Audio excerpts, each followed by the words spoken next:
Part 2. In the dead of night, the phone screen lights up in the dark. I rolled over and checked the time Luna. And the other side of the bed was still empty. On the screen, Catherine sends a series of messages. Hunter is so handsome, I like to eat him in his sleep. In the accompanying photo, Hunter lies quietly on a pink cartoon pillow with messy hair and slightly parted lips, something that once made my heart ache. But now, looking at this familiar face, my heart is cold. At the top of the message list appeared the message Catherine is typing, and she quickly retracted everything and sent another meme, pretending to be innocent. Oh, the wrong person, just kidding. Don't get mad, Hunter is sleeping like a dead pig. In the past I might have been so angry that I called her on the phone and screamed hysterically at her. But this time, I just calmly blocked her, put my phone back on the table, and closed my eyes. I'm done playing games. I don't want to play with her anymore. When I walked into the restaurant the next morning, I was ready for ridicule. Every breakfast lately, it's been like a public humiliation. Catherine and her friends were always whispering to each other, and the others around them gradually ceased to hide their sympathy or contempt for me. Look, that's our Luna Ava. It's not really Luna. A strange voice came out. Yeah, poor thing, she's trying really hard to act like it. I pretended not to hear and walked to my seat in the corner with my head down. But they did not stop, and the laughter was audible.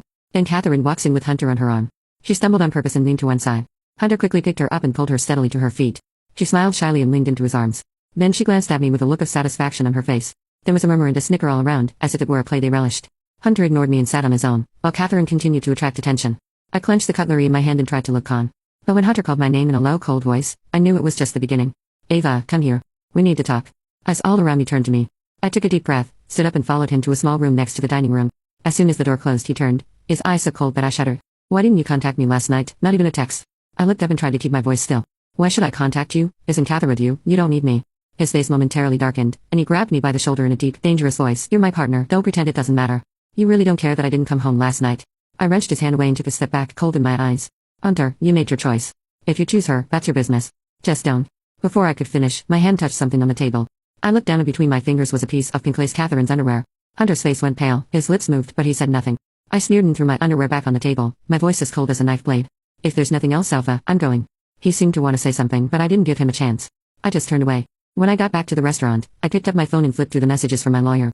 Hunter's voice said, Ava, get in the car. I'll drop Catherine off first, and then we'll go to the new restaurant by the lake, your favorite place. I stopped puzzled. How long has it been, and he hasn't initiated a date with me, let alone a place I like? Catherine stuck her head out and smiled triumphantly. Sorry, Ava, I have to hitchhike again.